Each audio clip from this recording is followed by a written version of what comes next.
ನಗರದ ರಾಮ ಮಂದಿರ ಬಳಿಯ ಕೋಟ್ನೂರ್ ದರಿಯಾಪುರ ಬಳಿ ನೂತನವಾಗಿ ನಿರ್ಮಿಸಲಾದ ವೀರಶೈವ ಲಿಂಗಾಯತ ವಿದ್ಯಾರ್ಥಿನಿಯರ ವಸತಿ ನಿಲಯ ಉದ್ಘಾಟನೆ ಸಮಾರಂಭವು ಅದ್ದೂರಿಯಾಗಿ ಜರುಗಿತು.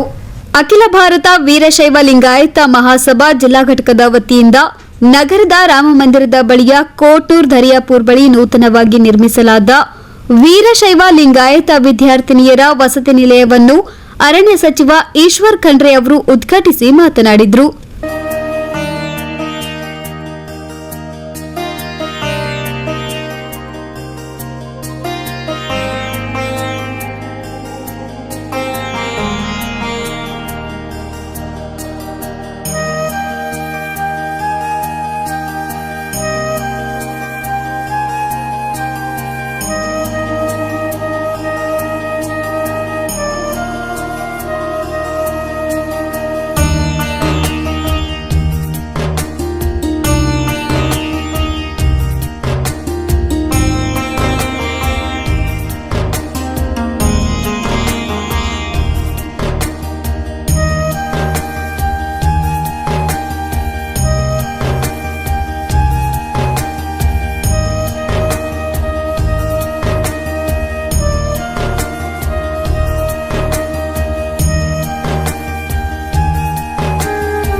ಸುಮಾರು 5,000 ಮಕ್ಕಳಿಗೆ ಯಾರು SSLC ಪರೀಕ್ಷೆಯಲ್ಲಿ ಹೆಚ್ಚಿನ ಅಂಕಗಳನ್ನು ಪಡೆದಿದ್ದಾರೆ ಮತ್ತು ಪದವಿ ಪೂರ್ವ ಪರೀಕ್ಷೆಯಲ್ಲಿ ಯಾರು ಹೆಚ್ಚಿನ ಅಂಕಗಳನ್ನು ಪಡೆದಿದ್ದಾರೆ ಅಂತಹ ವಿದ್ಯಾರ್ಥಿಗಳಿಗೆ 1 ಕೋಟಿ ರೂಪಾಯಿ ಅವರಿಗೆ ಪುರಸ್ಕಾರ, ಪ್ರಶಸ್ತಿ ಪುರಸ್ಕಾರ ಪ್ರತಿ ಜಿಲ್ಲೆಯಲ್ಲಿ ಪ್ರತಿ ವರ್ಷ ನಾವು ಮಾಡಿಕೊಂಡು ಬರ್ತಾ ಇದ್ದಾರೆ.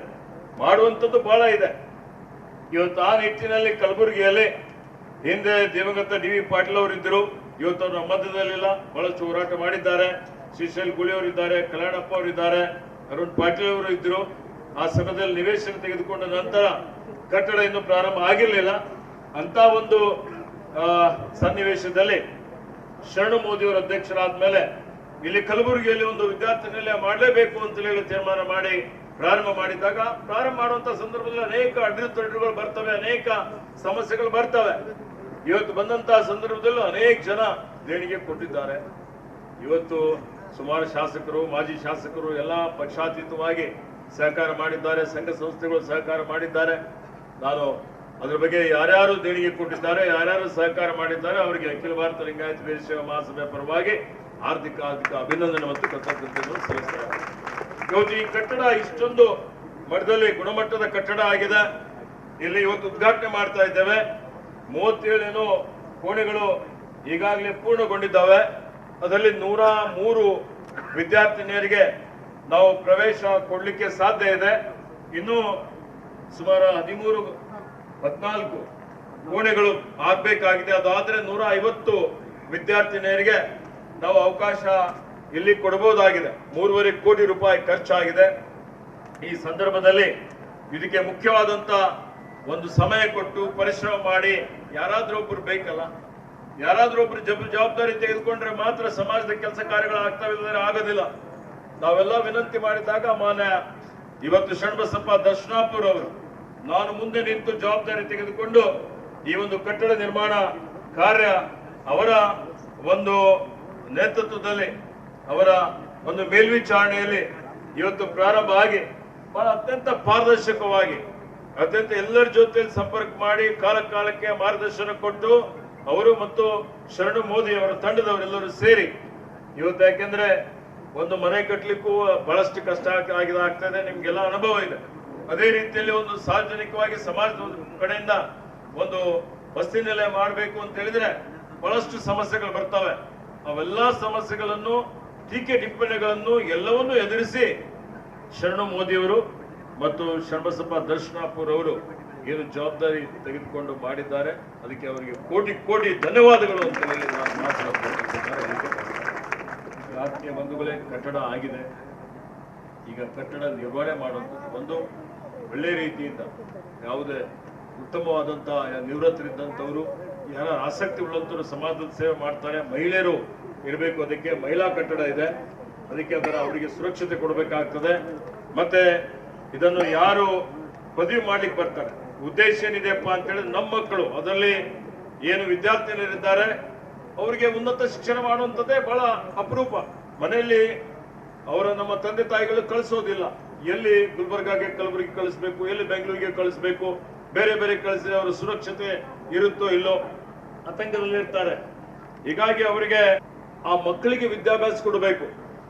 ಶಿಕ್ಷಣ ಜ್ಞಾನಾಧಾರಿತವಾದಂತಹ ಸಮಾಜ ಇದೆ. ಸಮಾರಂಭದಲ್ಲಿ ಭಾಗಿಯಾದ ಸಚಿವ ಶರಣಪ್ರಕಾಶ್ ಪಾಟೀಲ್ ಅವರು ಮಾತನಾಡಿ, ಅಖಿಲ ಭಾರತ ವೀರಶೈವ ಲಿಂಗಾಯತ ಮಹಾಸಭಾ ಜಿಲ್ಲಾ ಘಟಕವು ವೀರಶೈವ ಸಮಾಜದ ಬಡ ವಿದ್ಯಾರ್ಥಿನಿಯರಿಗಾಗಿ ವಸತಿ ನಿಲಯ ಸ್ಥಾಪನೆ ಮಾಡಿರುವುದು ಒಳ್ಳೆಯ ವಿಚಾರ. ವೀರಶೈವ ಲಿಂಗಾಯತ ಸಮುದಾಯದ ವಿದ್ಯಾರ್ಥಿನಿಯರು ಇದರ ಲಾಭ ಪಡೆದುಕೊಳ್ಳಬೇಕೆಂದರು. ವೀರಶೈವ ಲಿಂಗಾಯತ ಮಹಾಸಭಾ ಶರಣಕುಮಾರ್ ಮೋದಿಯವರ ನೇತೃತ್ವದಲ್ಲಿ ಒಂದು ಒಳ್ಳೆಯ ಉಚಿತವಾಗಿರ್ತಕ್ಕಂಥ ಒಂದು ಹಾಸ್ಟೆಲನ್ನು ಕಟ್ಟೋದ್ರ ಮುಖಾಂತರ ಇವತ್ತು ವಿಶೇಷವಾಗಿ ಹೆಣ್ಣು ಮಕ್ಕಳಿಗೆ ಅದು ಅನುಕೂಲ ಮಾಡ್ತಕ್ಕಂಥ ಒಂದು ಕೆಲಸ ಮಾಡಿದ್ದಾರೆ. ಇದರಿಂದ ಭಾಳ ಅನುಕೂಲ ಆಗ್ತದೆ ನನ್ನ ಭಾವನೆ. ಯಾಕಂದರೆ ಇವತ್ತು ಸಮಾಜದಲ್ಲಿ ಎಲ್ಲರೂ ಶಿಕ್ಷಣಕ್ಕೆ ಹೆಚ್ಚಿನ ಮಹತ್ವವನ್ನು ಕೊಡ್ತಾ ಇದ್ದಾರೆ. ವಿಶೇಷವಾಗಿ ಹೆಣ್ಣು ಮಕ್ಕಳಲ್ಲಿ ಜಾಸ್ತಿ ಪ್ರತಿಭೆ ಇದೆ. ಅವರಿಗೆ ಅವಕಾಶ ಕೊಟ್ಟರೆ ಎಲ್ಲ ರಂಗದಲ್ಲಿ ಇವತ್ತು ಹೆಚ್ಚಿನ ರೀತಿಯಲ್ಲಿ ಅವರು ಮುಂದೆ ಬರ್ತಾ ಇದ್ದಾರೆ. ನಮ್ಮೆಲ್ಲ PUC ಆಗಿರ್ಬೋದು, 10th ರಿಸಲ್ಟಲ್ಲಿ ಆಗಿರ್ಬೋದು, ಎಲ್ಲದರಲ್ಲೂ ಕೂಡ ಹೆಣ್ಣುಮಕ್ಕಳು ಫ್ಲೈಯಿಂಗ್ ಕಲರ್ಸಲ್ಲಿ ಹೆಚ್ಚಿನ ಅಂಕಗಳನ್ನು ಪಡಿತಾ ಇರ್ತಕ್ಕಂಥದ್ದು ಇದು ಭಾಳ ಸಂತೋಷದ ಸಂಗತಿ.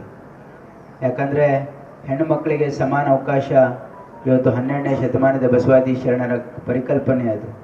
ಹಾಗಾಗಿ ಅನುಭವ ಮಂಟಪದಲ್ಲಿ ಹೆಣ್ಣು ಮಕ್ಕಳಿಗೂ ಕೂಡ ಹೆಚ್ಚಿನ ಆದ್ಯತೆ ಇತ್ತು ಅಂತಕ್ಕಂಥದ್ದು ನಮಗೆಲ್ರಿಗೂ ಗೊತ್ತಿರ್ತಕ್ಕಂಥ ವಿಷಯ.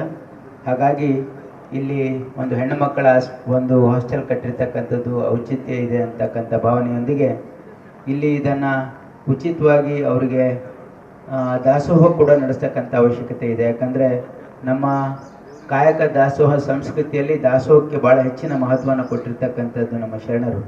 ಹಾಗಾಗಿ ಇವತ್ತು ನಾವು ಇಲ್ಲಿ ದಾಸೋಹ ಮಾಡ್ತಕ್ಕಂಥದ್ದನ್ನು ಕೂಡ ನಮ್ಮ ಸಮಾಜದ ಮುಖಂಡರು ಕೂಡ ಅದಕ್ಕೆ ವ್ಯವಸ್ಥೆ ಮಾಡ್ತಕ್ಕಂಥ ಪ್ರಯತ್ನ ನಾವೆಲ್ಲರೂ ಮಾಡೋಣ. ಕಾರ್ಯಕ್ರಮದಲ್ಲಿ ಸಚಿವರಾದ ಶರಣಬಸಪ್ಪ ದರ್ಶನಾಪುರ್, ಶಾಸಕರಾದ BR ಪಾಟೀಲ್, MY ಪಾಟೀಲ್, ಅಲಂಪ್ರಭು ಪಾಟೀಲ್, ಶಶಿಲ್ಜಿ ನಮೋಶಿ, ಮಾಜಿ ಶಾಸಕ ರಾಜ್ಕುಮಾರ್ ಪಾಟೀಲ್ ತೆಲ್ಕೂರ್, ವೀರಶೈವ ಲಿಂಗಾಯತ ಮಹಾಸಭಾದ ಶರಣಕುಮಾರ್ ಮೋದಿ, ನೀಲ್ಕಂಠರಾವ್ ಮುಲ್ಗೆ, ಸುಧಾ ಹಾಲ್ಕೈ ಸೇರಿದಂತೆ ಅನೇಕರು ಉಪಸ್ಥಿತರಿದ್ದರು. Bureau report in Gulbarga news.